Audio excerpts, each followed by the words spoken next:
va passer, si vous voulez bien, à la deuxième partie de notre débat. J'arrive tout de suite avec cette fois-ci l'autre, j'allais dire l'autre côté du miroir, qui est le côté des mesureurs, l'autre côté des spécialistes de métrique, de l'autre côté des concepteurs de systèmes qui vont justement permettre d'objectiver, puisque c'est la grande question, c'est que le ressenti, le vécu individuel est important. J'allais dire aussi celui, le vécu et l'expérience des concepteurs, mais vu aussi de leur point de vue. Donc on commencera par Anaïs, si vous voulez bien, Anaïs Chorel, donc du côté cette fois-ci des concepteurs d'équipement, d'équipement d'exosquelettes. Voilà, quelles sont un peu les vigilances, comment vous avez vu évoluer les choses, Anaïs, par rapport au dispositif que vous mettez en place. Et puis peut-être une question, parce que, pardon, mais elle nous est chère à toutes les deux, comment, même si la France n'est pas encore complètement championne de l'emploi des femmes, et notamment de l'emploi des femmes en matière d'opérateurs ou d'opératrices, mais ici quand même, comment vous avez vu monter justement à la fois chez vous et en même temps dans les entreprises où vous installez les différents exosquelettes, et notamment peut-être dans d'autres horizons, là on vient d'en voir deux industriels, comment vous faites, comment ça se passe, voilà. Donc à vous. Effectivement, je pense qu'on voit une évolution dans l'intégration et le marché des exosquelettes. Les exosquelettes, ça a d'abord effectivement commencé par les grandes entreprises. On avait là ERTA, RATP ou SNCF qui ont été les précurseurs de l'intégration de ces solutions, parce qu'elles avaient en interne des personnes qui étaient dédiées à ces projets et qui, parce qu'elles ont commencé avant toutes les autres, ont effectivement de l'avance par rapport aux plus petites entreprises qui s'y sont mis un petit peu plus tard. Ce qu'on observe effectivement de l'avance de ces grandes entreprises qui ont intégré des exosquelettes, on l'a vu chez les trois témoignages juste avant, c'est le cadrage du projet, d'avoir quelque chose qui soit ultra structuré en amont pour choisir la bonne solution et qui ensuite soit ultra présent sur place, sur le terrain, pour accompagner en fait l'intégration de ces solutions dans les entreprises auprès des opérateurs. La data,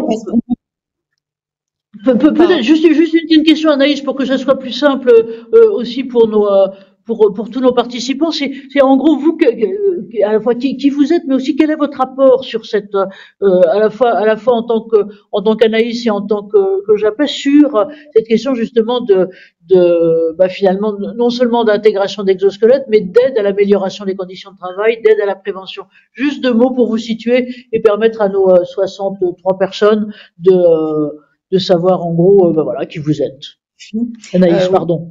Il n'y a pas de souci. Donc effectivement, je me présente. Donc Anaïs Scorel, moi je suis responsable des intégrations chez Japet Médical.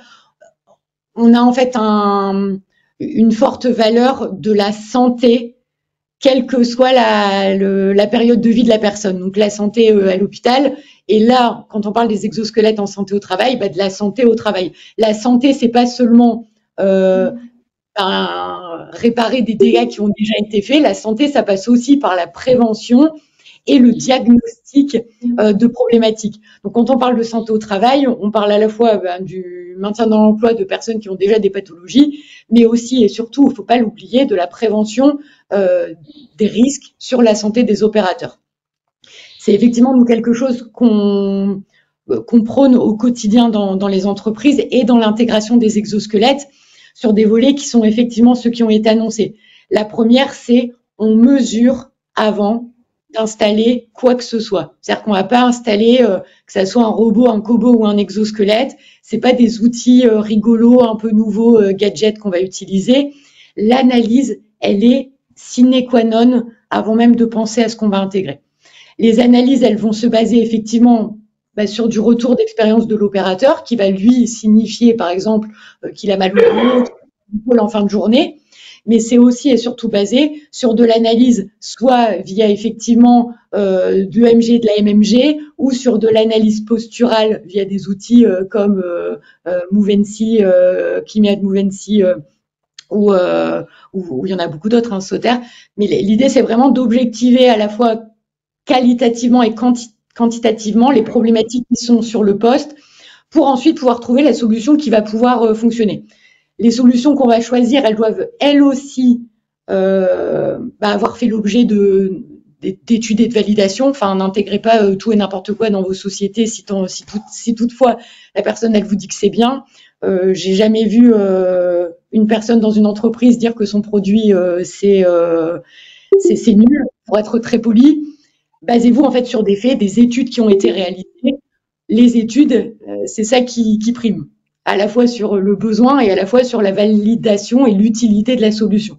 Et ensuite, quand on va l'intégrer, il faut être sur le terrain, à la fois pour accompagner les opérateurs au quotidien, parce qu'effectivement, dans 100% des cas, s'il n'y a pas quelqu'un qui suit le projet, l'exo, ça ne marche pas. Ça finit dans un placard, ça prend la poussière, ça bénéficie à personne.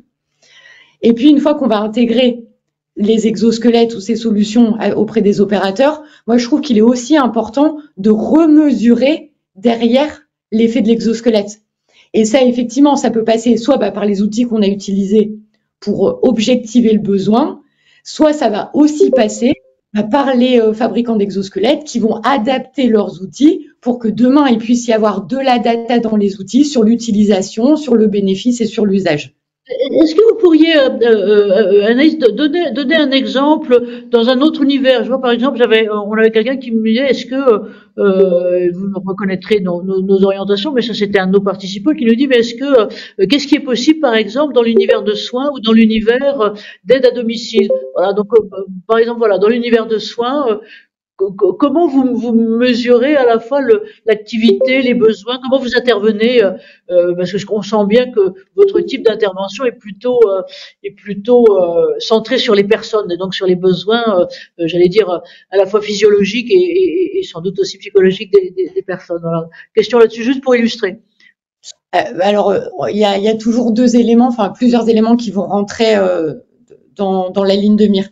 La première, c'est l'évaluation de l'intégralité des tâches du poste de travail et du séquençage de l'activité.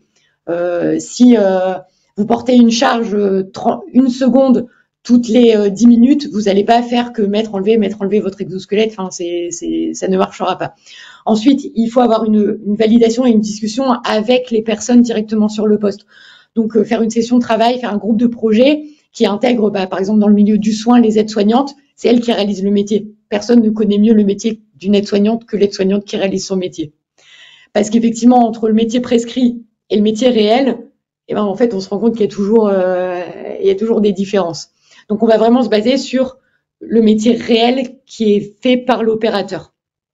Et ensuite, il faut aussi que l'entreprise, elle comprenne que l'intérêt de l'exosquelette, il n'est pas dans l'augmentation de la productivité, faire plus, porter plus lourd, faire tout seul ce qu'on ferait à deux, mais de comprendre que ces démarches, ce sont des démarches de prévention de santé au travail, c'est pas des démarches de c'est bien comme ça, je vais pouvoir enlever 50% de mes effectifs, elles feront tout à deux au lieu de le faire à quatre, ça va nous ramener ça va nous rapporter de l'argent. Donc il y a vraiment dans le projet l'analyse du poste de travail qu'on va mesurer, objectiver. Il y a aussi l'analyse et du ressenti des opérateurs, des opératrices sur leur métier en concret, et aussi continuer en fait à marteler le message que l'exosquelette c'est un dispositif d'assistance physique, et en fait on vient insister l'opérateur et comment, pardon de vous interrompre, comment de ce côté-là, parce que moi quand j'ai connu Japet était vraiment Japet médical, c'est-à-dire plutôt sur les métiers, je veux dire enfin pas sur des métiers d'ailleurs, était plutôt sur des personnes à pathologie ayant besoin nécessitant un appui. Ça fait donc maintenant, oui, ça à peu près 5 ans, et donc je pense depuis ce moment-là qu'on se connaît. Comment vous avez vu évoluer, j'allais dire, les interlocuteurs entreprises? Là, c'était un peu la question que je posais tout à l'heure à la fois à Johanna et à Lionel. Comment vous avez vu évoluer la demande ou la configuration là-dessus? Alors, vous voyez bien, Coraline était beaucoup sur l'approche des risques, nécessité encore une fois d'objectiver par une approche des risques. Johanna nous montre à quel point là à chaque fois sur un élément, elle part complètement du volontariat, des besoins, des attitudes, de l'étude du ressenti. Comment vous avez senti, vous qui avez une vastitude, vous n'avez pas une seule entreprise, vous en avez plusieurs, comment vous avez vu les choses évoluer? Et en ce moment, quelles sont les vigilances que vous mettriez en avant? En fait, ce qu'on observe maintenant, c'est que l'exosquelette, il est plus uniquement dans les grandes entreprises qui ont en fait débroussaillé le chemin pour tout le monde. C'est maintenant l'exosquelette, il est sur des artisans plaquistes, il est sur des maréchaux ferrants, il est sur des apiculteurs. Il est vraiment maintenant accessible à tous parce que c'est des personnes effectivement qui eux n'ont pas effectivement de grosses équipes, mais par contre qui ressentent le besoin pour eux-mêmes et en direct d'un dispositif d'assistance physique. Et c'est là où effectivement ça devient intéressant au niveau de l'exosquelette, c'est que il y a eu un gros défrichage sur la partie prévention parce que on avait besoin de comprendre comment est-ce qu'on intégrait ce genre de solution, comment est-ce qu'on objectivait ce genre de solution, qui aujourd'hui fait qu'on connaît un peu mieux l'exosquelette, que les gens connaissent aussi un peu mieux l'exosquelette et que ça s'intègre maintenant dans tout type de structure et quelle que soit la typologie d'un. Voilà, donc c'est ça qui vous a frappé, c'est surtout l'ouverture à des structures et donc des besoins un peu différents. Alors voilà, donc on avait notre représentante exosquelette, si on peut dire générique, qui était Anaïs Sorel. On va